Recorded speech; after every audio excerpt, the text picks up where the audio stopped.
There's always two questions I'm asked about color grading. How do I color grade and when do I color grade? So in this video, I'm going to break down my color grade workflow. It's very beginner friendly. There's a lot of like literal science that goes into color grading that I don't fully understand. So we're just going to keep it beginner friendly. Now, excuse the voice allergies still hitting me over the head, but we're going to keep on pushing. Before we get into resolve, I'm going to answer the question of when I color grade. Now, typically I color grade at the end of my project, but really you can color grade whenever it's more convenience for you. When I'm editing a music video, a lot of time I'm doing effects and stuff anyway, which if I want a smooth playback, I'm gonna have to use the render cache.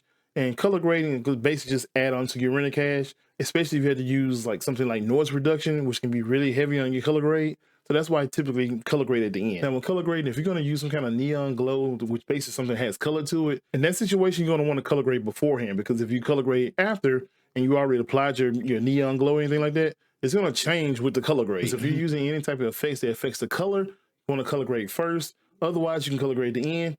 But the true answer is whatever is best for your workflow. The footage I'm going to be using for this video, I got from another YouTuber. He has a bunch of high grade 10-bit and 8-bit footage that you can use for color grade practice. Now let's get into the workflow. My workflow consists of color space transform.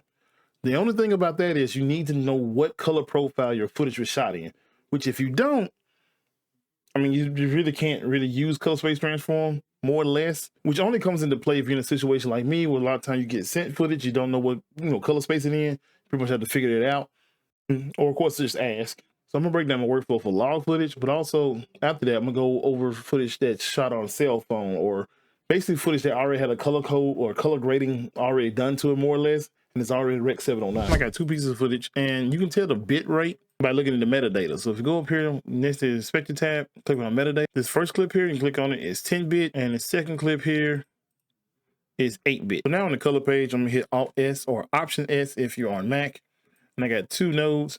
I'm gonna go over here to my effects. Let me just little drop down here. I had to save it under favorites. It's a color space transform. I'm gonna drop one on each one. And since I know this footage is shot in Sony Log 3, I'm going to my input data, use timeline, I'm going to drop down to, or you can hit S on the keyboard. It's going to be Sony S Gamma 3 Cine, and then the input gamma, hit S again. It's going to be S Log 3. Now the bottom two here, the output color space and output gamma, we're going to change those to the Davinci Resolve Gamut. So we're going to hit use timeline. We're going to hit the drop down, go to Davinci Resolve Y Gamut. You notice it got kind of like washed out a little bit. Basically what this is going to do is going to open up your range and what you have to color grade. Then output gamma, go hit D on the keyboard, and go back. And Davinci intermediate. I'm going to more or less turn this back to log footage. We're going to go into the second color space and basically going to revert this back from Davinci to Rec 709, which is the output space that we want for monitors, smartphones, TVs, things like that. Like Davinci and Davinci. And then that brings back the color. And then on this, we're going to hit 709. We're going to hit R for 709. Then output gamma, we're going to select, we're going to hit G and change this to gamma 2.4. And in between is where your color grade is going to occur. So you can click on the first node, you hit Alt or Option S. Or if you're on the back node, if you're on the secondary node, you can hit Shift S and it'll just create a node in front of it. In between my first and last node, I usually have like 4 or 5 different nodes, just depending on the footage. I'm going to move this down here. Now, the reason I set up everything in separate nodes, because if I want to go back and make some adjustments or anything like that, it's easy to go back to an individual node versus basically having to undo your entire workflow. For organization, you can go through and label your nodes. So if you right click and go to node label, I'll just put CST1, and here I'll go and type in CST2. Now, if this is, like, say for instance, you shoot in Sony footage or Blackmagic, whatever footage you use, and you go through and set up your node, you've gone through and set up your CST. If you've gone through and set up your CST, you can actually right click and grab the still, go over to gallery, take the still and then drop it into the power bin folder. If you don't see it, sometimes it's cut off. You can hit this you can select this icon here for still album, put it in the power grade and go into here. These are a bunch of other power grades I have. But the cool thing with the power grade is I go up here and click on clips and select this next clip here. It has nothing on it. I can take the power grade, drop it on there. It's going to bring in all my nodes with the CST and everything else. So this is something you can use to expedite your workflow. I'm going to go over here. I'm going to close down my effects panel. And here I've actually gone through and relabel these nodes. So this is going to be my exposure. It's going to be my prime wheels. It's going to be the HDR wheels and the contrast saturation. Exposure, I more or less adjust the offset. This really doesn't need much. I'm just going to go through and brighten it up just a little bit. So you can drop it down because it make it darker. Brighten it up a little bit. Just make it a little more bright, especially since the sun is out. Then I'm going to my prime wheels, which is basically my lift gamma gain. And I'm gonna switch this vector scope to parade. As you can see, the darks are way up here. It got more blue in it. I'm gonna just drop this down. I usually drop it down until it touches the bottom, kind of flatten out a little bit more. And if I want to, it's really green and yellow. So I actually can drain out some of that by turning down the blue. And it more or less kind of, at least to me, more or less evens it out. Then my gamma is the mid-tone. I'm gonna leave that alone and probably drop down some of the gain just a little bit. That way it's not peaking. Then the HDR, let's just go over here and click on this. This will give you more precise control over your shadows. Your shadows, your lights, and your darks. So if I want to add a little saturation as far as the light, I can. It's very subtle. I don't know how well it'll translate through YouTube. It has a little saturation. Then overall, you can do exposure. As you can see there, the lights are getting really bright. So if I want the sun to be really bright, that'd be a good thing that I can do. It automatically tunes in into the light.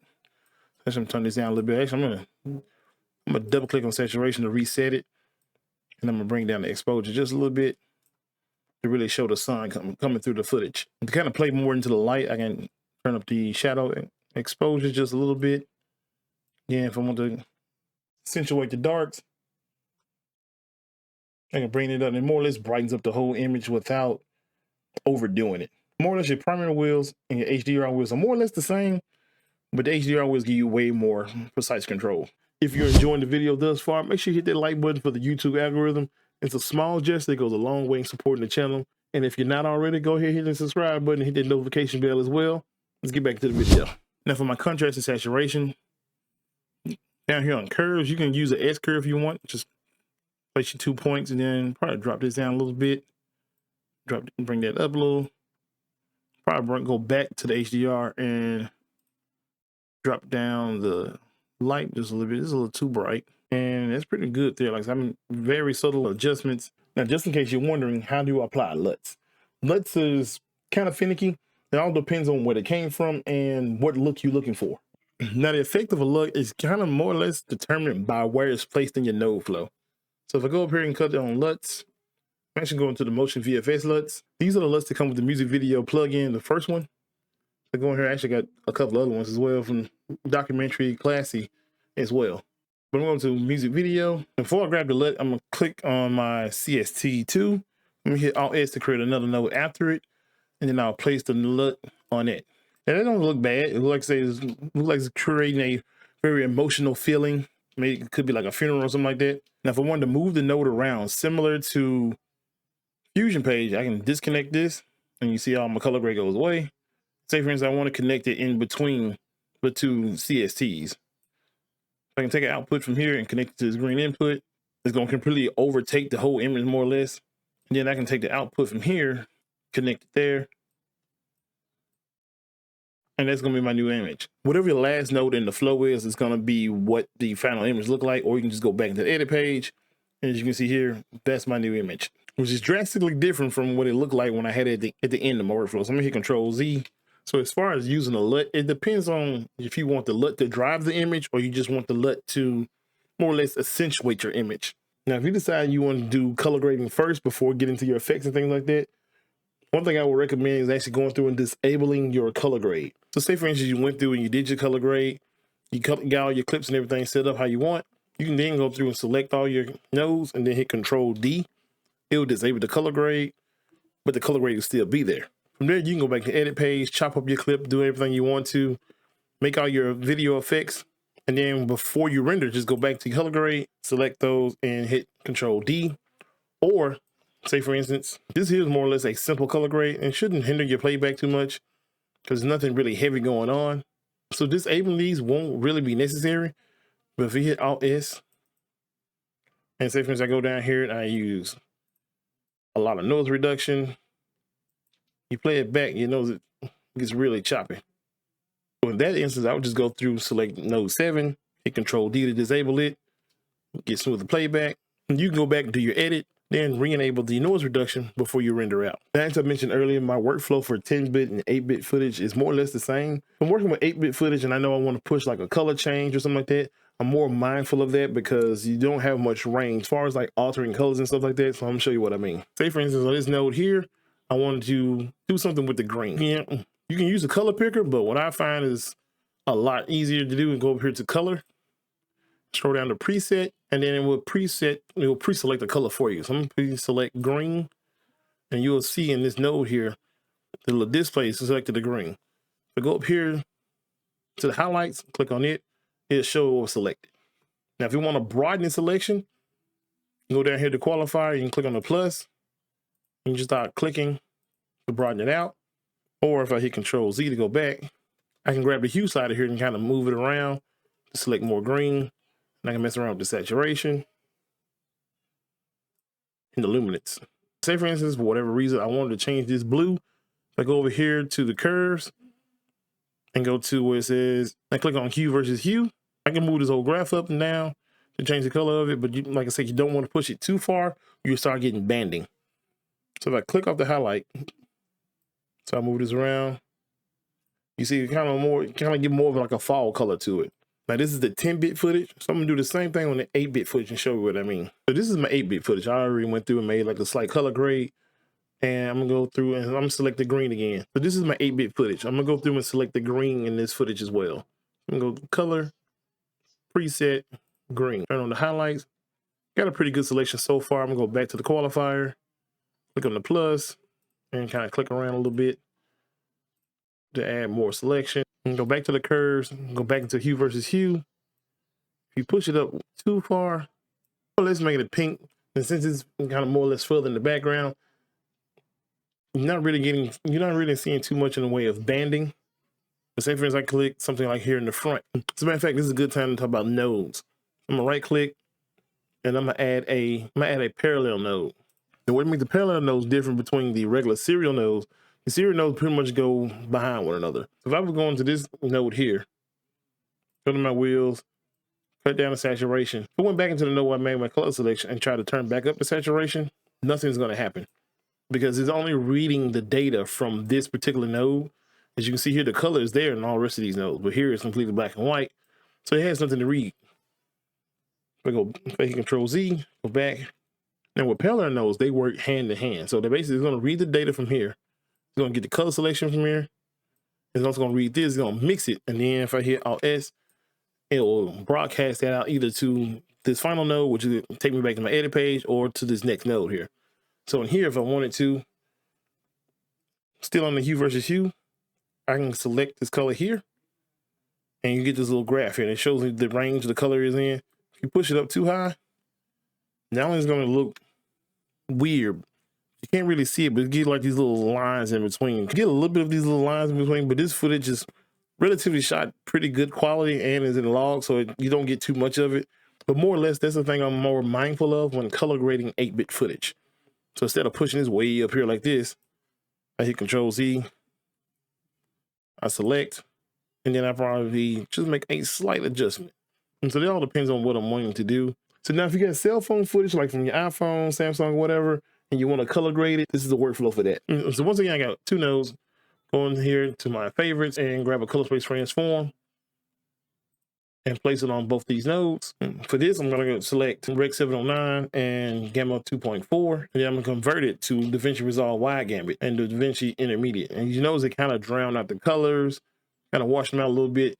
This allows you to get a little bit more range as far as color grading footage that's already more or less graded. And then the second node, Davinci Resolve Wide Gambit Intermediate, you're going to convert it back to Rec 709 and Gamma 2.4. Now it looks more or less the same, yes, but when doing your color grade, like, you can't push it too much because you don't have much range at all, but it does give you at least a slight bit more to work with than what you had previously. And the same as my previous workflow, you'll create nodes in between the two CSTs and you'll make your color grade there. Now, last but not least is my color grade plugin. It's a plugin called Centigrade. If I'm not mistaken, I think its catchphrase is like, it takes the science out of color grade, something like that. And it really does. They have different tiers that come with different LUTs. Myself, I just bought the base plugin, and I do not regret the decision. Once again, I got two nodes. I'm gonna take the color space transform and place on the first node. and I'm gonna use the same setup. So Sony S3, S-Log 3, Rec 709, and Gamma 2.4. I'm gonna take the center grade plug-in and drop it on there. Now from here, you're gonna get two options. You have apply and open controls, and click open control. That's gonna activate the plug-in. You hit this little menu here, and it has a number of different options you can change and mess around with. Go up here to view. You can turn on video scopes and get your scopes down here. The cool thing with this is, say for instance, I want to increase the saturation. I can click S on my keyboard and I'm gonna get this little cursor come up, and you'll see over here it says saturation adjustment. You just click on it and move up, move down, and you can see the grade is starting to apply already. So I can click E for exposure. If I want it a bit brighter or darker, basically slide up and down. And go up here to tools, and then you also got contrast, which you hit C on the keyboard. Add contrast to your footage. You can adjust the color temperature. So then I want to make it a little bit more brighter. The only thing about using this plugin is that you need to find a hero frame first, because it's only gonna let you see whatever frame you were on when you go into the color grade. It also saves some of your recent grades, like a little Luts. You had a couple of Luts that came with it for the free. So if I go there and hit the Luts, you'll notice most of them are locked out. You'll notice most of them are locked out with the lock icon. And then you have these here that I applied myself. These are Luts I got from Motion VFX, the classy preset bundle they have, and added them into the plugin. And if I go to looks, you get more of their Luts. There's a lot of them locked out because I bought just the base level. Now, outside of using these tools here, you actually have a plethora of tools over here on the side. I won't get into it now. This video has been long enough, and I appreciate you rocking with me. But just the last few little bits, click apply once you're done with your color grade. Then you can close this down. Get you back to Davinci Resolve. You go over here and click apply, and it applies your grade. Now, the reason why I use a color space transform in this first node, because you still want to put in the correct color space before applying the grade. And the only reason I did it beforehand, because if you switch it around, with the color space on the back and color space transform on the back end, once you go into the center grade plugin, it won't recognize the correction from the color space transform. So you have to have it in before the plugin. That way you'll be grading the correction and not just the completely 100% flat log footage. Click this video here to check out my plugin for camera shape preset, and I'll see you in the next video.